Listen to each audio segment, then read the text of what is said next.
Hello, pool players. My name's Larry Nicholson with Trinity Billiards. I'm a PBIA Master Instructor and ACS Level 4 instructor and have been teaching pool for roughly 25 years.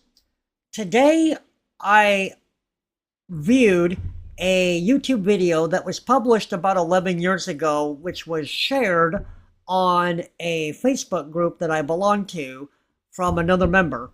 And it contained a 40-minute clinic which a professional player had conducted to what appeared to be a retirement center. Now, the video was fantastic. It was great. I really enjoyed it. And the individual or professional player that I'm referring to is Calvin Coker. So if you look up his Fargo rating, you'll find out he is one of the top 10 players. I have nothing but respect for him. But having reviewed the video that was made 11 years ago, I had a few concerns in contrast to the lessons and information that I normally teach students, and I think I can safely say many of my fellow colleagues would share in their thoughts as well.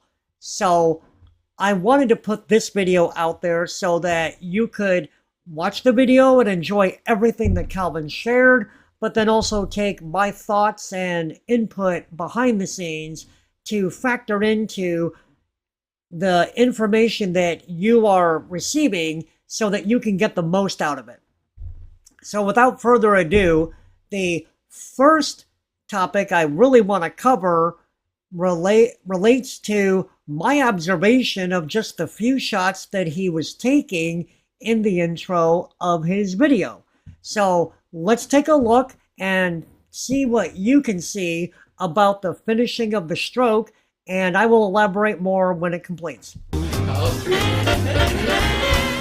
Some like the bop type refrain. Do we have anybody here who's a basketball fan? I know that if I heard even one riff would bore me terrifically too.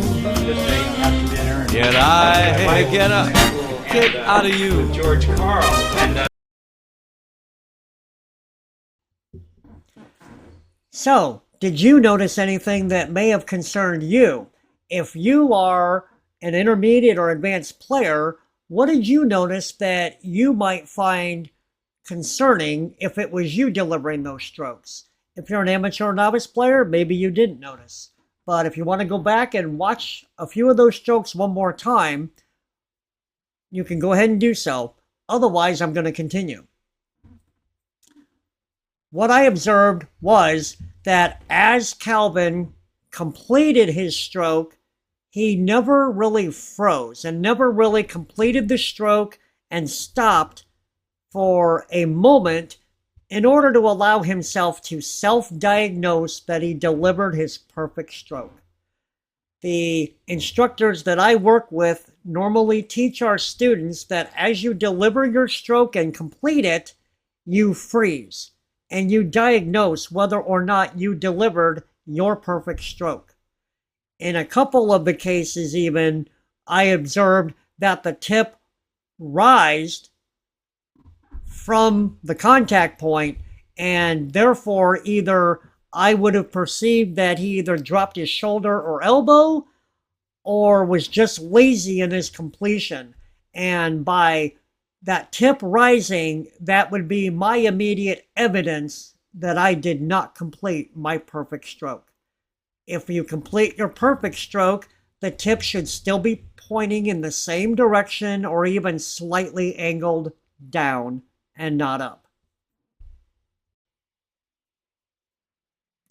So for the first few minutes, Calvin begins to cover a little bit about the cradle and the grip, maintaining a very loose cradle. He does a fantastic job. Then he starts to go into the aspects of a player's stance. So let's watch his lesson on the stance, and then I will make a comment or two following. now the hardest part is to be able to get yourself in a position where your balance is even between both feet. You have your chin over the cue so you can see your shot the best, and you keep this natural angle right. Okay, so So here's what you ideally want to do. And then we're going to have everybody try this because it's kind of fun to try this. You put your arm to your side like this, and your feet should pretty much be at a 45-degree angle, like this.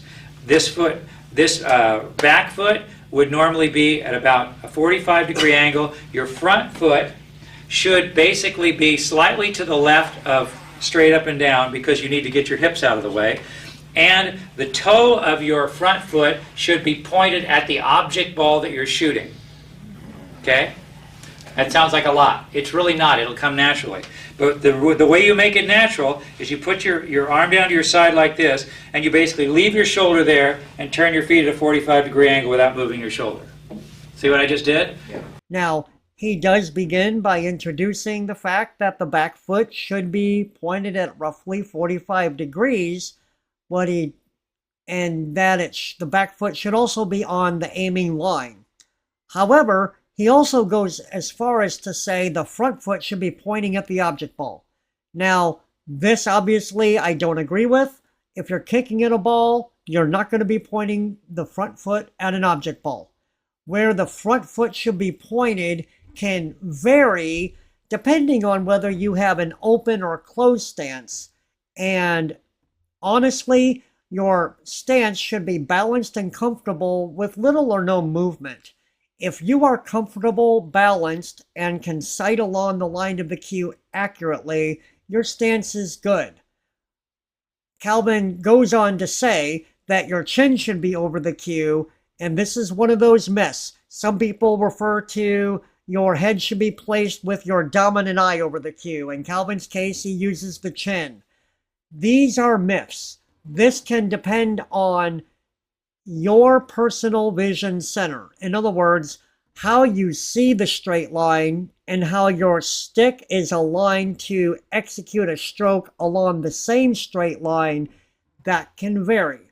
So what is important is that your personal vision center causes your head to be placed over the cue so that you can deliver a stroke along the aiming line. It is not always necessarily your chin. It isn't always your dominant eye. It can vary, and I would recommend if you are having problems with your cue alignment being in your personal vision center, get with a trained professional instructor. They can help you find your personal vision center, and I can promise you once you've done so, you will be much more accurate at pocketing balls with an accurate aim. In this next clip, Calvin is going to talk a little bit about the open and closed bridges, the two primary bridges we use for the majority of our shots. And let's go ahead and watch the video, and at the conclusion of this clip, I will talk a little bit about the areas that I want to elaborate on that he addresses. So let's watch. The bridges that you use, all right? There are several, because there are several times the cue ball is going to be in different spots, and it's going to vary because you've got a table that's shaped a certain way, and your hands have to mesh to fit that table.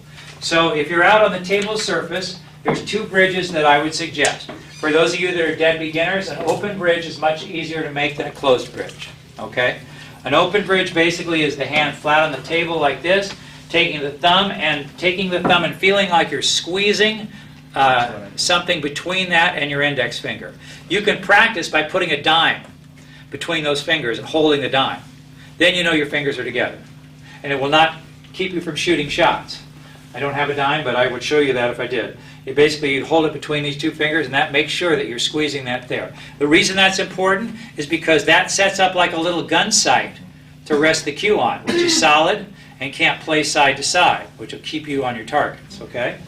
So you take those fingers, you squeeze your thumb against the index finger, and then you basically just bring those fingers back, like by just taking the tips of your fingers and just letting them tuck underneath. You want to keep your fingers all straight, and ideally you want to have your fingers about the same distance apart. Okay? The index finger should basically, the nail of your thumb should be in line with the nail on your index finger. A lot of you may use an open bridge and get teetered on the side like this. That's not good because the cue's going to want to do this. When you keep this around there, it becomes more of a tripod and it's solider. So if you make the nail of your thumb parallel to the nail on your index finger, your hand's going to be in the proper position. That help? Okay. Now, this is a closed bridge now. This is the more complex of the two, but really not that hard. And it doesn't matter that you have really big hands or small hands, thick hands, skinny hands. It doesn't. You can learn to do it. You might have to slightly vary it depending on your hand. And if you have trouble with this, when I'm done, I'll be glad to show you to make it a little bit better one-on-one. But you take your thumb, this is the key, take your thumb and put it as high as you can get it up against your middle finger. Not down here like this. High as you can get it up against your middle finger. Okay? Then the index finger makes a big loop and comes in and just touches the tip of the thumb. That leaves a pretty good sized hole, which is large enough to rest the cue in. The cue basically rests on the thumb and middle finger. And this finger loops around and comes like this. You don't want it closed like this because it'll stick to your fingers. You want to make a big loop. So there actually is a gap there, slightly, okay? But the reason this bridge is better is when you follow through and you get into the fatter part of your cue, it actually does come up and kind of squeeze up against it. But what that does is eliminates a lot of the vibration in the shaft when you hit a ball hard. So it will actually help you to make shots. I generally, if I give a rule of thumb to people of when to use an open bridge and a closed bridge, assuming they're comfortable with both of them. You can make all of your shots, and you can be a professional level player using just this bridge on the table surface. Allison Fisher is a perfect example. The #1 female player in the last 20 years has used an open bridge exclusively. She's a snooker player, so she's used to playing with smaller balls. A closed bridge is tougher if this ball were smaller. Open bridge is easier because it's easier to raise up and down. So that's why a lot of the times they use that. Plus they're on a bigger table. It's easier to see the side a little bit because the finger's not in the way. But as far as stability, I would suggest if you're good with both bridges that you use the open bridge on anything. You can use the open bridge anytime you're shooting a ball 3 feet or less, or if you're going to hit the ball soft. It's just as good. If you're going to hit the ball hard, always use a closed bridge. If you're going to use low English, almost always use a closed bridge if you can, because it eliminates the vibration. And those are the times that the vibration becomes the most predominant. It's when you hit a ball hard or draw the cue ball. And why do you care about the vibration? Well, because actually vibration, if you've got a pocket that's difficult, like this one right here, that little bit of vibration on the contact point makes the contact of the cue stick onto the cue ball a little bit sketchy. And it will change where you actually hit this ball just ever so slightly. But that might be the difference in the ball going and not going. So it can actually cause you to miss balls. So I don't suggest that. But if you have an open bridge and you're really accurate with it, that's fine. I mean, you can play a very high level of pool, but if you had a choice of the two, I would do this on the longer shots, on the shots you have to hit hard, and the low English shots. Okay? So, Calvin talked about the open bridge first.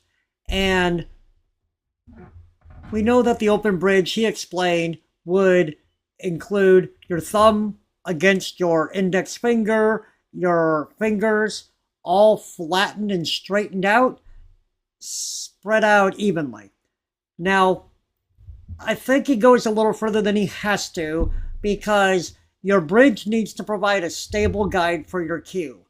Does all of your fingers need to be pointed straight out? No, they don't.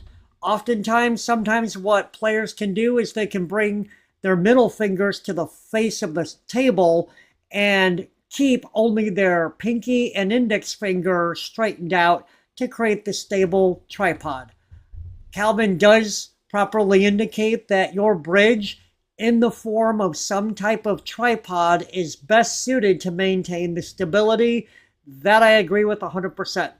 But to say that all the fingers need to be straightened out is not true. As a matter of fact, by curling the two middle fingers in, we create more surface area between our fingers and the table, or I'm sorry, we reduce the amount of surface area because now more of our palm, our hand, is against the playing surface. This increases the stability that our bridge remains stable. You don't have to, but it is something that many players will do. Otherwise, we do spread out our fingers, and whether they're spread evenly, that's probably most comfortable. but ideally, you just want to keep your fingers spread as wide as can be comfortable to maintain as much stability as possible. With the closed bridge, Calvin talks about, well, let me go back to the short bridge for a second. Calvin says that we should only use a short bridge when we're shooting soft or we're within 3 feet of the ball. I don't think those points have any merit. I think you as a player, if you can maintain a stable bridge and keep your cue aligned straight through the stroke, an open bridge will work all of the time, regardless of how far the target is and how firm you're stroking. However, I do agree the majority of the players will benefit from the control a closed bridge offers when you're shooting firm shots or draw shots. So you're able to shoot with an open bridge, but I would suggest that players become familiar with the closed bridge, particularly for firm shots or draw shots. Calvin uses the word vibration when shooting a firm shot, and I don't know that that's the right term I would use. I think the vibration is caused by a lack of control as you deliver a high-speed stroke. So the vibration I think he might be talking about is the vibration at the point of contact as a firm stroke is delivered, but I could be wrong. So where I would go as far as saying vibration you do not need to worry about. What I would maintain that you do need to be worried about is you control your cue stick all the way through your follow through, through the cue ball and into your finish and freeze position. If you are not able to maintain control of your stick throughout your follow through, then you may want to go to using a closed bridge to see if that helps maintain control through the stroke, through the cue ball, and through the finish of your stroke. Now, in this next clip is probably my biggest concern with what he was teaching the members of the class. Remember at the beginning of this video, we were looking at some of the shots that Calvin took in the intro of his video. And one of the concerns I had was he wasn't freezing, and even in some cases, he was raising his tip. Now, in this next short clip, Calvin even instructs the class that either their tip should maintain level or the tip should rise upon the follow-through. Now, this completely contradicts what the instructors that I know teach. As your pendulum swing brings the cue up, the tip of your cue should either stay even or come angled down and sometimes even lay flat against the table as you finish your follow-through. So I would completely rebunk the instruction that you should raise your tip as you follow through with your stroke. And it's not, if you were using high English, you wouldn't have to use high English up like this anyway, because if you look at the angle of my cue, it's going downward. It's better if it's flat and slightly going upward. You'll get more high English on the ball that way. You'll get more action. So you certainly would not have a reason to be up like this. The only time you would is if you're trying to get around something. That's different, okay? So, did you notice Calvin's tip rising during his stroke and follow through? This is something I would caution all players. If you observe your tip rising during your stroke, correct it. You do not want your tip rising during your stroke. And if your tip is not pointing at the same direction or pointing downward at the finish of your stroke, you need to evaluate how proper your stroke really is. How many times have you intended to shoot a draw shot and either A, it only stops, or even worse, B, it ends up following? This might be because of a proper contact on the cue ball. One of the reasons could be because you're raising your tip during your stroke, and the tip is not making contact with the cue ball below center as you intend. Instead, it's contacting the cue ball at center or even above center. So please, if you are having difficulty striking the cue ball accurately and you notice your stick rising, please have it corrected. Anyways, in this next clip, Calvin is going to demonstrate the extended rail bridge where the cue ball is virtually flush against the side rail and you are limited on only being able to strike the top quarter of the cue ball. He demonstrates even how to stop the cue ball by elevating the back of the cue. I would caution all players that when you have an alternate option during your gameplay, if you can avoid elevating your cue with the cue ball against the side rail, I would suggest doing so. If you are unable to apply a proper extended rail bridge and pocket an object ball confidently, limiting the ability to get any extravagant position, you may want to avoid having to shoot firm, having to jack up your cue, and expect to make a ball all the time. So I'll say that ahead of time. But let's take a look, and I'm going to show you an added tip on how to create an extended bridge that would allow you a longer backswing in the event that you need to use it. So let's go ahead and watch. Now, when the ball gets closer to the rail, let's say like right up against it like this bridge does not work very well because you don't have much space here, right? And you don't want your cue to only be stroking a couple of inches. That's not a very good stroke. You always want to have at least 6 inches of a backstroke possibility so you can follow through on a shot without having to punch it or create that power. You want the power to come just from the natural swing of the cue.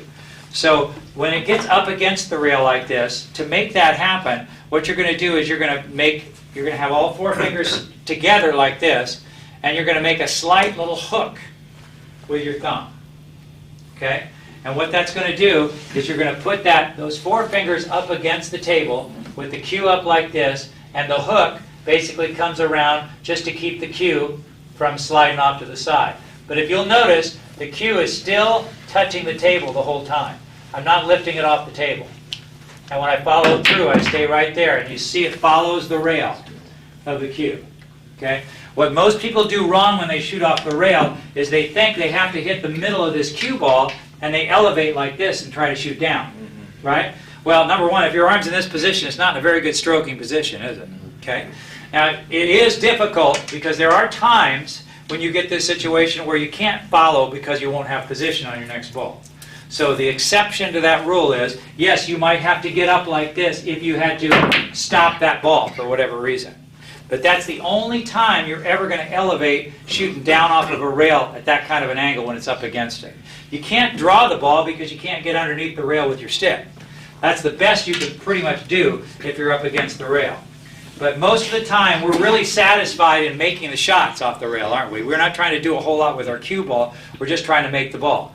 You can hit this ball in soft if you only want to roll a couple inches. You can hit it with a nice follow through, and you can travel down to here if you needed to get to your next shot. Okay? So, cue stick flat like this. Basically raise the back end up just slightly. Now notice it. That's only a couple inches above parallel. You can see the table next to me here. Not way up like this. Just enough room to be able to slide your hand underneath and make that little hook with your thumb. Now if you'll notice, see how far away from the table I am with my body? If my left arm is extended, that way I can see the whole shot.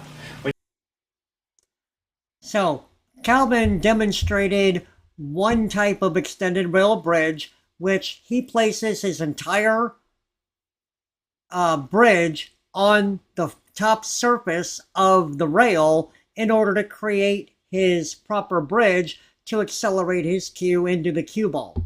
However, there is another method you can use that would allow you 1 or 2 more inches in your backswing, and that would be to bring in the middle finger and ring finger and place these against the side of the table so that your crevice within the V between your thumb and index finger would actually be 1 or 2 inches behind the side of the table. This would allow you a longer backswing if you need be in order to generate a little bit more speed on the stroke if need be. So there's an added tip for you to consider this extended rail by using the the middle fingers against the side of the rail rather than the entire hand on top of the rail. All right, so in the next clip, Calvin is going to talk a little bit about the stroke and practice strokes. I've got a couple of comments to make about both, so let's go ahead and take a look. Okay. All right. All right, let's talk a little bit about the stroke. Okay, it's an easy definition. Basically, the stroke is propelling the cue with a motion using the weight of the cue to distribute power. That's pretty much what it is. So, when you stroke the cue, the one thing you want to remember is there's not an acceleration on the last stroke. You're trying to do it at a rhythm that causes you to make the ball and have the cue ball end up to a certain place. Now, those of you that play golf, and I know a lot of you do, you wouldn't stand there on the practice tee, taking your practice putts, and then drive the thing down the fairway. One would have nothing to do with the other, right? If you take a stroke and you take a practice stroke, you want to make sure that the final stroke is as close to that practice stroke as you can make it, because that way you're going to get the result you're expecting, okay? Same thing's true with the stroke here with pool. When you get your ball aimed, you want to get a nice motion going, and when you're ready to hit the ball at the right speed, you just follow through. I usually suggest for most people that they should use 3 or 4 strokes before they hit the ball. Now, you can take as long as you want to aim or get set on the ball that you need to, but once you're on your target and you've decided on a target, 3 to 4 strokes is enough, okay? If you had a horseshoe in your hand and you were going to throw a horseshoe at that corner, I've never thrown a horseshoe hardly in my life, but I certainly wouldn't do it on one swing, right? But I wouldn't stand there and swing for 20 minutes either. I'd lose my focus, right? But if you take it and you just kind of get like a 1, 2, I got a weight in my hand, I think it's about right, and let it go. That's about enough time to be able to feel the weight, feel the distance, without losing your focus, okay? But whatever you do, whether it's 3 strokes or 4, do it the same every time. Don't do 3 sometime and 8 one time. Doesn't work. If you do too many strokes, there's usually a reason. Usually you're not confident in the shot and you're doing it thinking that I'm going to get confident as I stroke. No. Take your time when you're going to aim a shot. The biggest amount of time you take is looking at it from a distance, walking into it, and getting yourself set. Once you're there, you're pretty much set. Now all you're going to do is stroke for speed and decide what speed you're going to hit the ball. So, Calvin did a great job at the beginning to explain how the stroke is created by propelling the cue using the weight of the cue, or in other words, the pendulum that's created from the pause position, which is the completion of our backstroke, and all the way through the cue ball to our finished position. That pendulum swing uses virtually the weight of the cue to propel the cue ball. We really want to avoid any tension throughout the arm, whether it's with our grip hand or our biceps, when we propel that cue forward. It is a very loose pendulum swing. I thought we needed to add to that. However, where I feel Calvin was incorrect is that he indicates there is no acceleration as you propel your cue. Physically speaking, I find that impossible to believe, since at our pause position, our cue stick is literally at 0 miles per hour moving forward, and as we deliver our stroke, in other words, allow the weight of the cue to create the pendulum swing through the cue ball, there is at some point up to over 20 miles an hour, depending, for example, braking, that there must be a form of acceleration.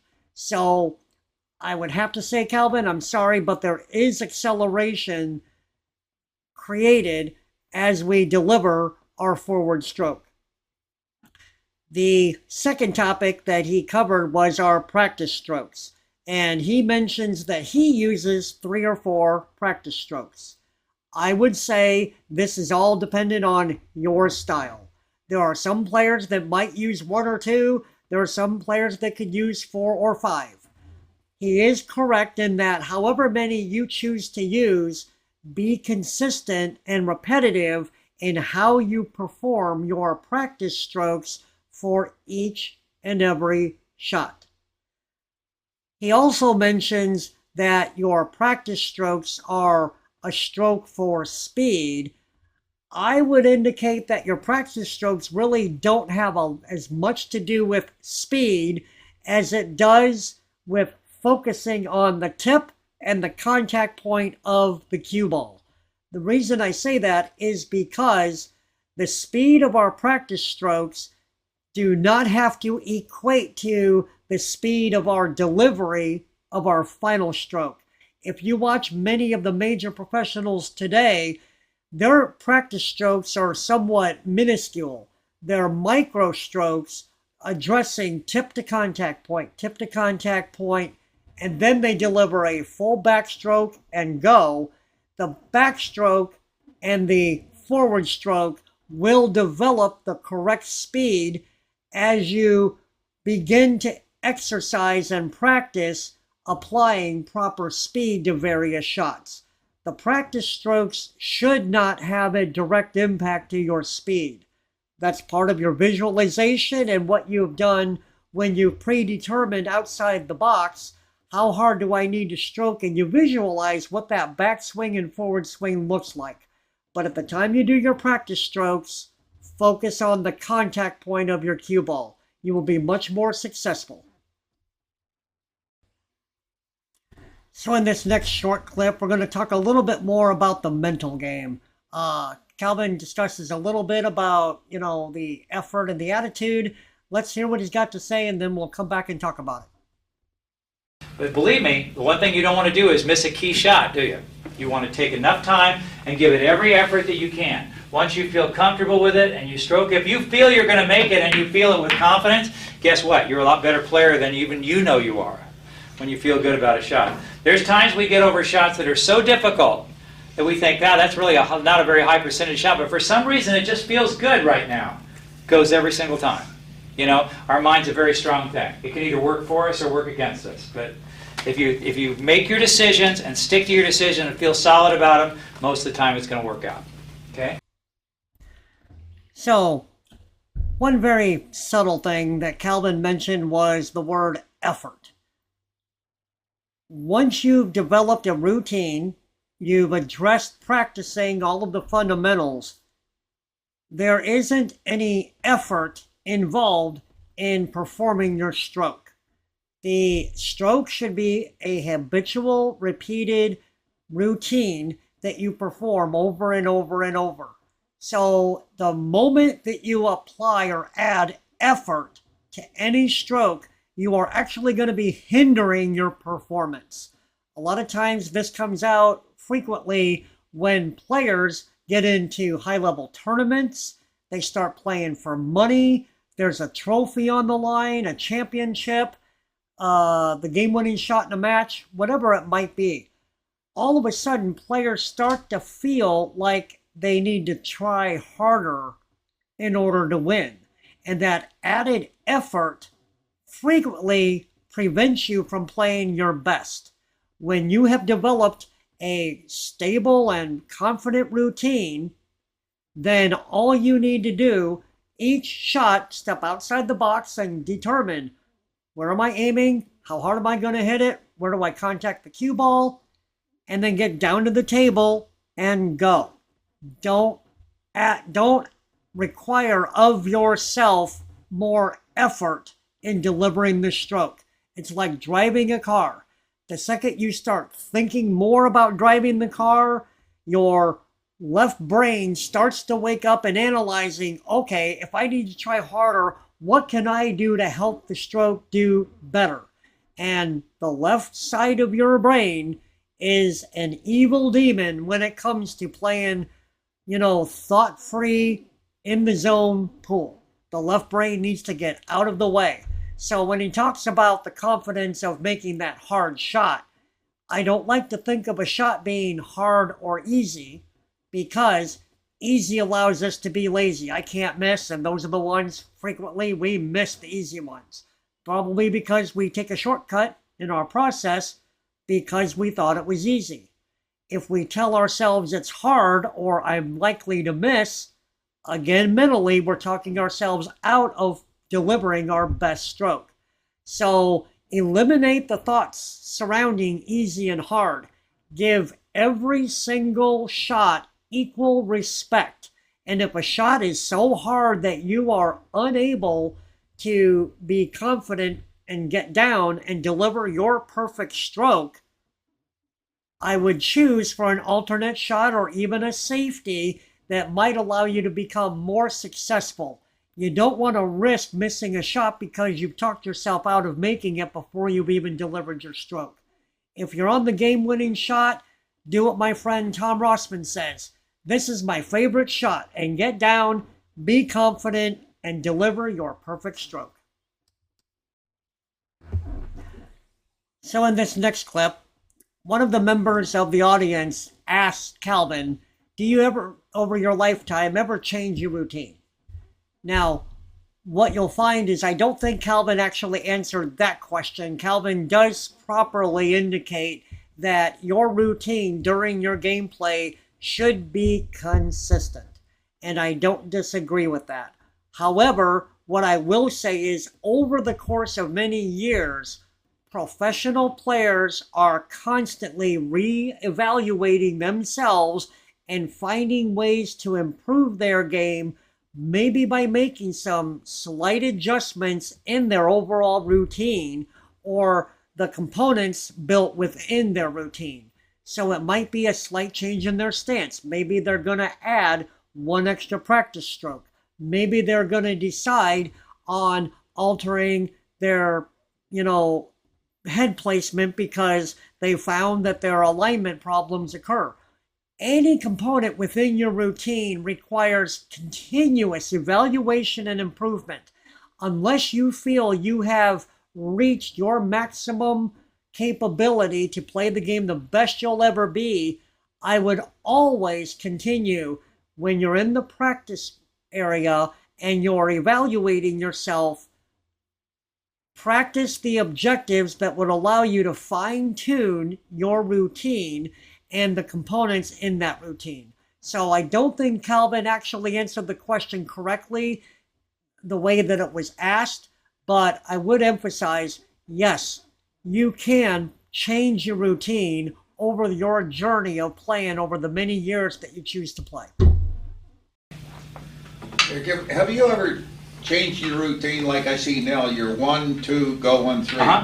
Over the years and so forth in your professional career, have you changed that? There's only a certain time, and I've learned little tricks about certain types of shots. Yeah. A lot of the times when I'm playing straight pool, you'll get your opponent will play a safety in the very beginning.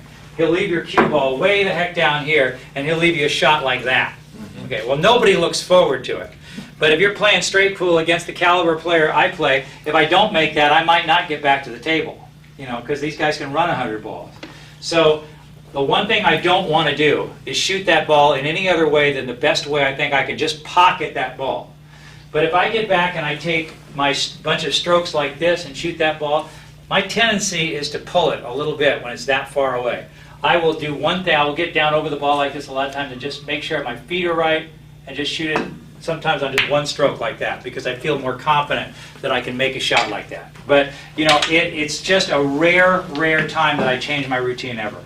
If I'm just on the tougher shots, right? No. That's what I didn't want to say. It's just on that specific type of a shot. Those long shots, first shot out of the gate. Yeah, I would consider that a tougher shot, though. Yeah, well, but most of the time, if it's a tougher shot and I'm in the middle of my rhythm, I'll do it the same exact way. It's just a little trick I've learned that helps me make those kind of shots. You have a feel for it then, right? when you need to make an adjustment? Yeah, I tried to find a way that made that shot more often for me. And what I had to do is just make a smaller backstroke and just isolate just the one small movement. You know. So that's an individual thing, right? That's an individual thing, probably Okay. something you'll never have to encounter. So I would say if you're practicing what we're trying to learn today from the beginning or intermediate level, get yourself into the same Okay. routine every single Yeah. time. But yeah, you'll never see me stroke the ball 4 times. You'll always see me stroke the ball 3 times. Okay, yeah. So, over the course of the next 2 clips that I'm going to play, Calvin talks about English. Now, he uses that term a little more widely than what most of us prefer to use that term for. What the common definition of English is, it applies to different types or degrees of side spin.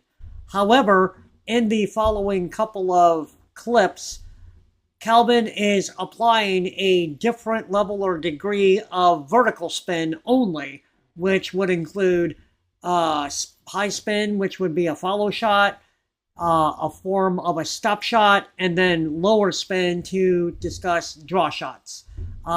In those cases, we do not call that English. But if you want to choose to use English to describe any type of spin on the cue ball, then I'm not going to object. However, there are some aspects to both the follow, the stop, and the draw shots that Calvin discusses with his class that I do want to talk about. So let's go ahead and watch the first of the 2 clips, and we'll come back and talk about it. Let's start with the basic Englishes, all right? What you're going to do is if you want this ball to follow, if you want it to go forward after you hit this ball. How many of you play tennis or did play tennis? Okay. Well, how do you put top spin on a tennis ball? Hit it kind of over the top, right? Well, the same thing's kind of true with pool. You're just not having to create the motion with your arm this way. You're going to hit this ball above the center. And you generally don't need to hit it all the way up to the very, very tip top of the ball. What you want to do is you just want to make sure the angle of your cue, here's parallel, slightly goes up. Okay? And of course you do have to hit here's the center of the ball. I want to hit it about right there. That's about maybe a tip and a half above center. But I'm not way up at the top, because that's not hitting the ball solid. Still want to hit it solid. If you raise it up just a little bit, that'll put an upward angle on the cue ball, and when you shoot it, it'll follow forward. Hopefully you wouldn't shoot it on a shot like that because you don't want to scratch, but that just shows you what the ball does if you put top spin on it. Okay? If you want to make the ball stop, meaning and you can only make a ball stop dead in its tracks if the shot itself is straight. If you've got an angle, it's going to slightly deflect. If I shoot a shot like that with a stop stroke, it's going to deflect that way if it's got a little angle going this way. You can throw some spin on it and hold it a little bit tighter, but basically it's going to deflect. If you cut it to the right, it'll deflect to the left. But if it's straight, what you want to do with the cue ball is you want to hit it 1 full tip below center. Okay? Here's the center of the ball. I'm going to go 1 tip lower than that. And see how I did it? Just by spreading my fingers out a little bit. 1 tip below center. You get a nice smooth stroke on that and follow it through. The ball stays right where the other ball was.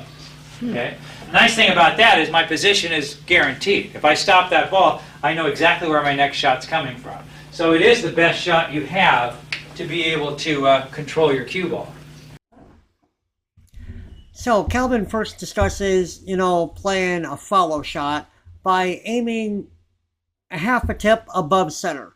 So what that normally would do is it would initiate the forward roll of the cue ball, upon contact, rather than hitting center ball, causing the cue ball to slide for a brief moment across the felt before the friction of the cue ball and the cloth caused the cue ball to gradually initiate a forward roll.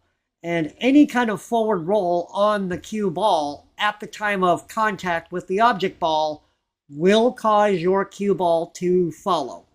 So we're going to come back and talk about that a little bit more in a moment, but when Calvin talked about the stop shot, in the example that he used, he indicated 1 full tip below center using a natural speed. Okay.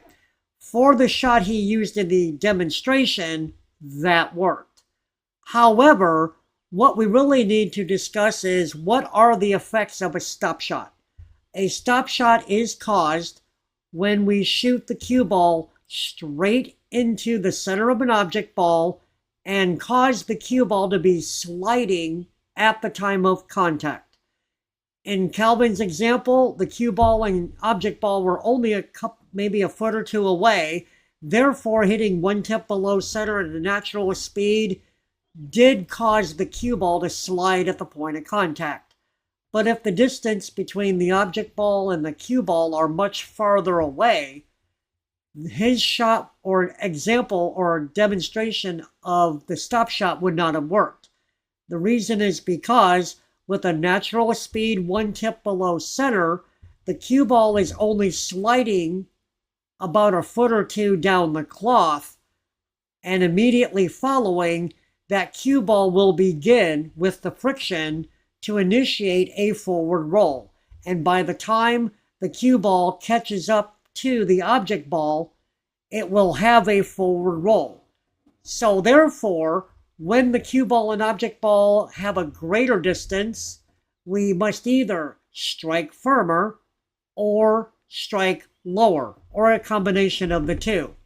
This is why when there's a tremendous distance between a cue ball and an object ball, the player could hit really low and hit the ball with what we would call extreme low spin. But if hit too softly, the cue ball is still going to generate a forward roll before contact, because initially there will be a reverse spin. If the object ball was close enough, that reverse spin would cause a draw shot. Somewhere in the middle, there would be a point of a sliding cue ball. That would be the point of a stop shot.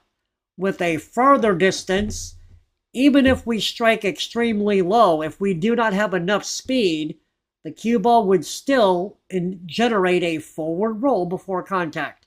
Therefore, Calvin is a little bit limited in his example by indicating, one tip below center for a stop shot. That is not always true. You will need to learn and practice various degrees of stop shots using shorter distances between cue ball and object ball and greater distances between cue ball and object ball, and understand there's a proportion of low spin and a proportion of speed, and you can vary either one of them or both of them to create a stop shot. You'll need to practice to feel out what the proper stop shot is for your stroke, your speed, and your contact point. How do we make the ball back up? Well, we already did that a little earlier because we covered the draw, but I'll show it to you again. You're going to hit the ball 2 tips below center or 1 tip up from the surface itself. That's against the table surface, so I'm going to lift it up about 1 tip above that. Okay? And they still follow through the same way. And the ball comes back, draws back. Okay? Yes, sir. Do you accelerate through that ball when you hit a No. draw? Well, you have to hit the ball with a little more speed than you would to stop it, yes, but you're not going to go slow, fast. Okay? Depending on what you want to do, because most of the time when we want to draw the ball, we don't just want to draw the ball, we want to draw it to a certain place. So if let's say I want to make this ball and say draw it back to where my chalk is there, I would hit it with a certain rhythm. 1, 2, 3 to hopefully make it go back there. If I come up a little bit short, then I would know I'd have to increase that rhythm a little bit more to bring it back. I would know that the next time to get the speed down, I have to go a little bit faster pace.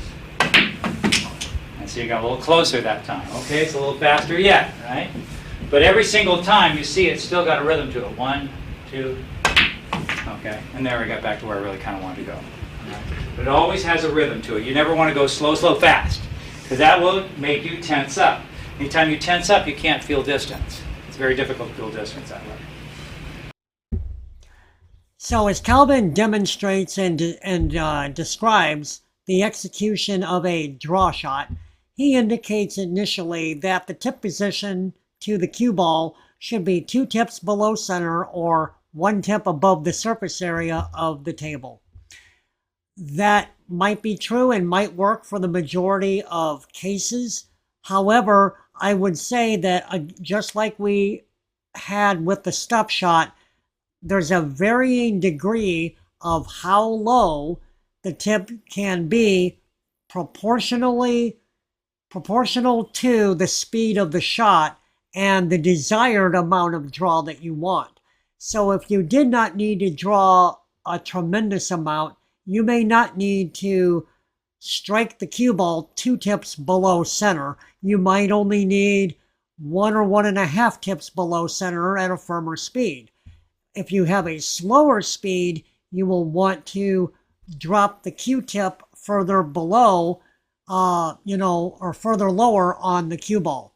Again, this takes practice, but the most important things to understand about a draw shot are: keep a level cue. You must strike below the center of the cue ball. You should, and almost always should, have a very loose cradle. In other words, no tension in your grip hand. And secondly, you will want to complete your follow through and finish your stroke completely, freezing at the end.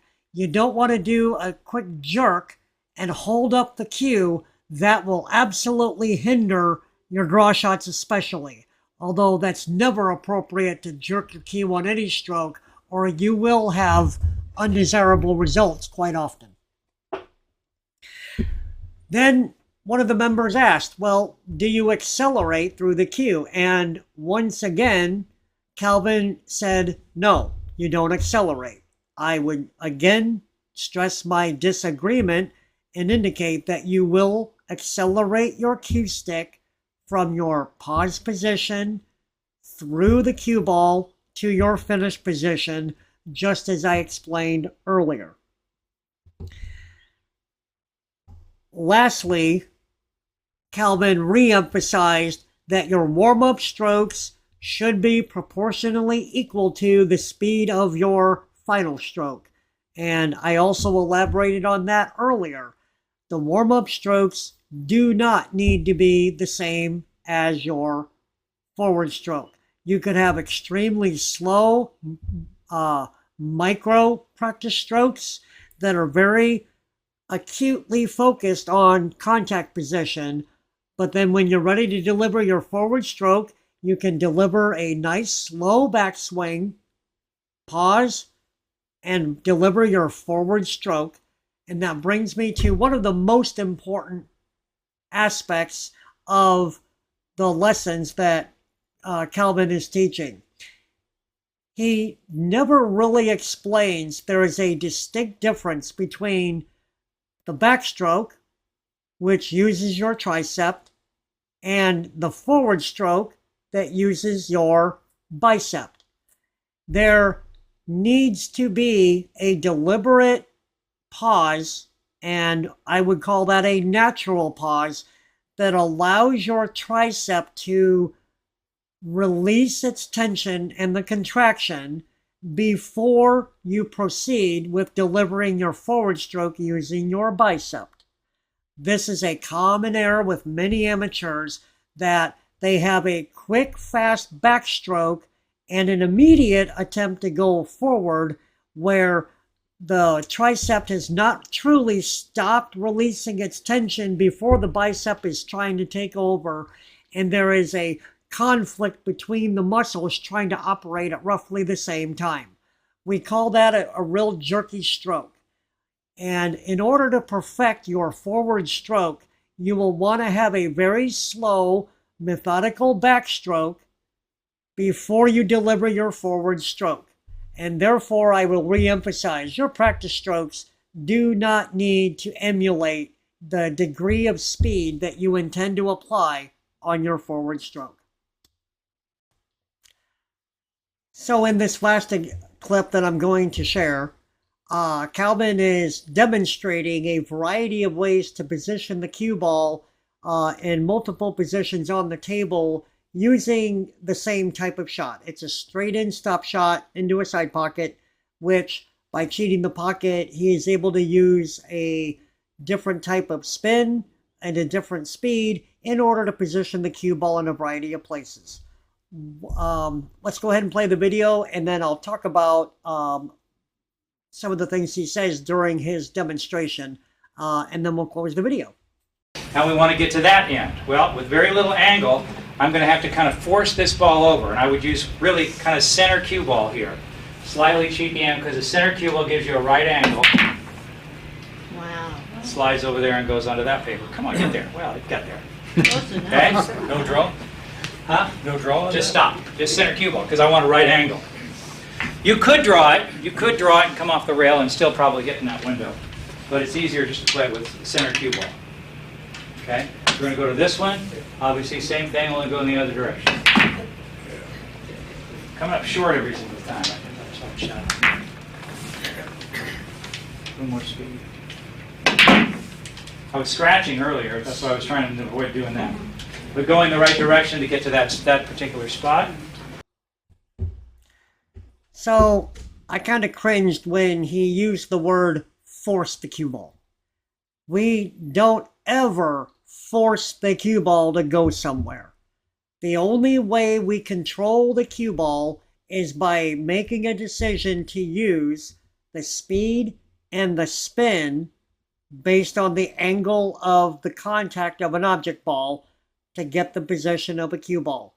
If the angle, speed, and spin are accurate, you do not need to force the cue ball to do anything.